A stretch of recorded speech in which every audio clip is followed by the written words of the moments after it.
Hello friends, welcome to kitchen tips இன் தமிழ். இன்றைக்கி வீடியோவில் யூஸ்ஃபுல்லான டிப்ஸ் அண்ட் ட்ரிக்ஸ் தாங்க ஷேர் பண்ணியிருக்கேன். இந்த வீடியோ நீங்கள் ஃபஸ்ட் டைம் பார்க்குறீங்க அப்படின்னா மறக்காம நம்ம சேனல் சப்ஸ்கிரைப் பண்ணிக்கோங்க. பக்கத்தில் இருக்க பெல் பட்டனையும் ப்ரெஸ் பண்ணிக்கோங்க. அப்போ தான் நான் போடுற வீடியோஸ் உங்களுக்கு நோட்டிஃபிகேஷனில் வரும்.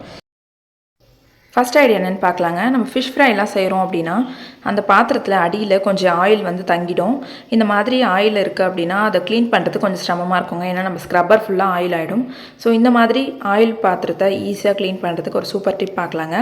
உங்கள்கிட்ட ஏதாச்சும் பழைய வேஸ்ட்டான மாவு இருந்தால் எடுத்துக்கோங்க. உங்கள்கிட்ட வண்டு பிடிச்ச மாவு அந்த மாதிரி எந்த மாவு இருந்தாலும் அதை வேஸ்ட்டாக தூக்கி போடாமல் இந்த மாதிரி விஷயத்துக்கு நம்ம அதை யூஸ் பண்ணிக்கலாம். அப்படி இல்லைனா கோல மாவு கூட எடுத்துக்கோங்க.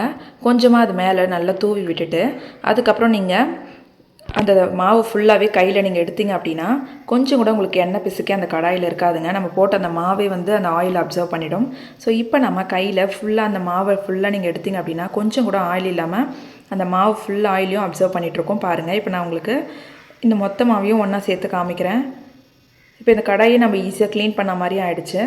ஸோ இதுக்கப்புறம் நீங்கள் இந்த மாவெல்லாம் டிஸ்போஸ் பண்ணிவிட்டு அதுக்கப்புறம் நீங்கள் நார்மலாக நீங்கள் பாத்திரம் எப்படி வாஷ் பண்ணுவீங்களோ அந்த மாதிரி நீங்கள் வாஷ் பண்ணிக்கலாம். நம்ம இந்த மாதிரி வாஷ் பண்ணுறதுனால ஸ்க்ரப்பர் ஃபுல்லாக உங்களுக்கு அந்த ஆயில் க்ரீஸ்லாம் இருக்காது. இப்போ இந்த மாவை கொட்டிட்டு நீங்கள் நார்மலாக நீங்கள் டிஷ் வாஷ் லிக்விட் போட்டு நீங்கள் நார்மலாக யூஸ் பண்ணிக்கலாம். ஸோ இந்த மெத்தட் ரொம்ப ஈஸியாக இருக்குங்க. நீங்கள் சிக்கன் ஃப்ரை, ஃபிஷ் ஃப்ரைலாம் செய்கிறப்போ இந்த மெத்தட் ட்ரை பண்ணுங்கள். சிங்க்கு ஃபுல்லாக அந்த பேட் ஸ்மெல்லும் வராது. நம்ம நார்மலாக ஸ்க்ரப்பர் போட்டு தேய்க்கிறப்போ அந்த பேட் ஸ்மெல் வரும் சிங்க்கு ஃபுல்லாக. ஸோ இந்த மாதிரி நம்ம டிஸ்போஸ் பண்ணிவிட்டு அதுக்கப்புறம் நம்ம வாஷ் பண்ணிக்கலாம். அடுத்துட்டு இப்போ என்னென்னு பார்த்தீங்கன்னா இந்த மாதிரி சில்வர் பவுச் கடையில் விற்கிறாங்க. அதை வாங்கி வச்சுக்கோங்க. இது எதுக்கு யூஸ்ஃபுல்லாக இருக்கும்னு பார்த்தீங்கன்னா நம்ம வீட்டில் கெஸ்ட்டு யாராச்சும் வருவாங்க, இல்லை விசேஷ டைமில் ஃப்ரெண்ட்ஸ் ரிலேட்டிவ்ஸ்க்குலாம் நம்ம ஃபுட்டு வந்து கொடுத்து அனுப்பணும் அப்படின்னா இந்த மாதிரி சில்வர் பவுச் வாங்கி வச்சிட்டிங்க அப்படின்னா அதில் போட்டு கொடுக்கறதுக்கு யூஸ்ஃபுல்லாக இருக்கும். ஏன்னா நம்ம ஒவ்வொருத்தருக்கும் பாத்திரம் தேடி நம்ம ஏதாச்சும் கொடுக்கணும் அப்படின்னு நினச்சா அதில் போட்டு கொடுக்க முடியாது. நிறைய கெஸ்ட்லாம் வந்திருக்காங்கன்னா அவங்களுக்கு கொடுக்கணும் அப்படின்னா அந்த டைமில் இந்த மாதிரி இந்த கவர் ரொம்ப யூஸ்ஃபுல்லாக இருக்கும். இது 100 பீஸ் பார்த்தீங்கன்னா உங்களுக்கு 140 சம்திங் தான் வரும். ஸோ ஒரு முறை இதை வாங்கி வச்சிட்டிங்க அப்படின்னா ரொம்ப யூஸ்ஃபுல்லாக இருக்குங்க. நம்ம எங்கேயாச்சும் ட்ராவல் வெளியே போகிறோம் அப்படின்னா அப்போ ஃபுட் எடுத்துகிட்டு போகிறதுக்கு இது ரொம்ப யூஸ்ஃபுல்லாக இருக்கும். பாத்திரம்லாம் எடுத்துகிட்டு போகணும் அப்படின்ட்டு அவசியமே இல்லை.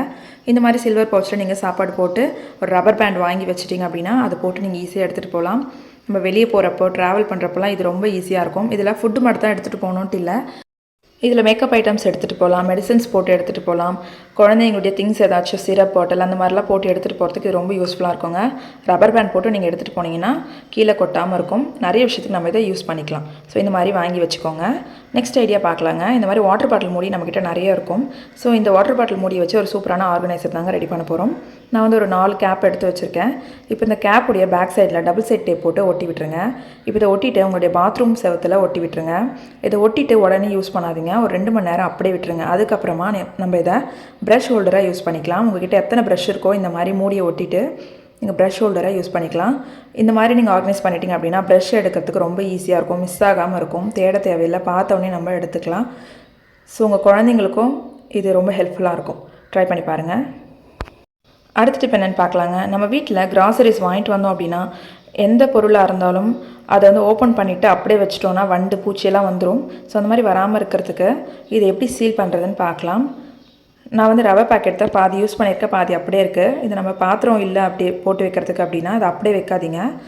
கத்தியை நல்லா கேஸில் காமிச்சிட்டு நல்லா ஹீட் பண்ணி இந்த மாதிரி வச்சு ப்ரெஸ் பண்ணி விட்டிங்க அப்படின்னா அந்த வாய்ப்பகுதியில் நல்லா அழுத்தம் கொடுத்து இப்படி ப்ரெஸ் பண்ணி விட்டு எடுத்திங்க அப்படின்னா நல்லா சீல் ஆகிடும்.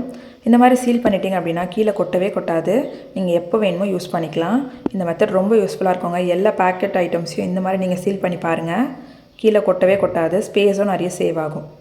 இப்போ நான் உங்களுக்கு சீல் பண்ணதை கீழே கொட்டி காமிக்கிறேன். கொஞ்சம் கூட கொட்டாதுங்க. பாருங்கள். இந்த மாதிரி நீங்கள் ஓப்பனில் இருக்கிற பேக்கெட்ஸ் எல்லாம் ஈஸியாக சீல் பண்ணி வச்சிட்டிங்க அப்படின்னா ரொம்ப ஹெல்ப்ஃபுல்லாக இருக்கும். ரொம்ப நாளைக்கு வச்சு நம்ம சேஃபாக யூஸ் பண்ணிக்கலாம். நம்ம வீட்டில் சிமெண்ட் தரலாம் இருந்துச்சு அப்படின்னா தண்ணி படுற இடத்துல கண்டிப்பாக பாசை பிடிக்கும். அந்த மாதிரி பாசை வராமல் இருக்கிறதுக்கு ப்ளீச்சிங் பவுடர் யூஸ் பண்ணும் இல்லைங்களா? ஸோ இந்த மாதிரி நம்ம ப்ளீச்சிங் பவுடர் யூஸ் பண்ணுறப்போ கையில் படாமல் எப்படி யூஸ் பண்ணுறதுன்னு பார்க்கலாம். ஸோ இந்த மாதிரி ப்ளீச்சிங் பவுடர் நம்ம கையில் படாமல் யூஸ் பண்ணுறதுக்கு காலியான பவுடர் டப்பா இருந்தால் எடுத்துக்கோங்க. இந்த மாதிரி காலியான பவுடர் டப்பா வச்சு நம்ம கையில் படாமல் இந்த ப்ளீச்சிங் பவுடரை யூஸ் பண்ணலாம்.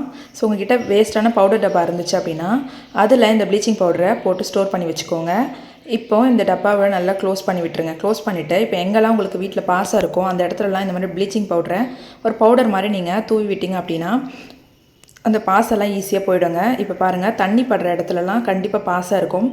எங்கள் வீட்டில் பார்த்திங்கன்னா சிமெண்ட் தரை இருக்குது கொஞ்சம் குழாக்கு கீழே. ஸோ அந்த இடம் ஃபுல்லாகவே பாசையாக இருக்குது. ஸோ அதுக்காக நான் இந்த மாதிரி ப்ளீச்சிங் பவுடர் தூவி விடுவேன். ஸோ வாரத்துக்கு ஒரு முறை இந்த மாதிரி நம்ம ப்ளீச்சிங் பவுடர் தூவி விட்டோம் அப்படின்னா அந்த இடத்துல பாசை ரொம்ப பிடிக்காது.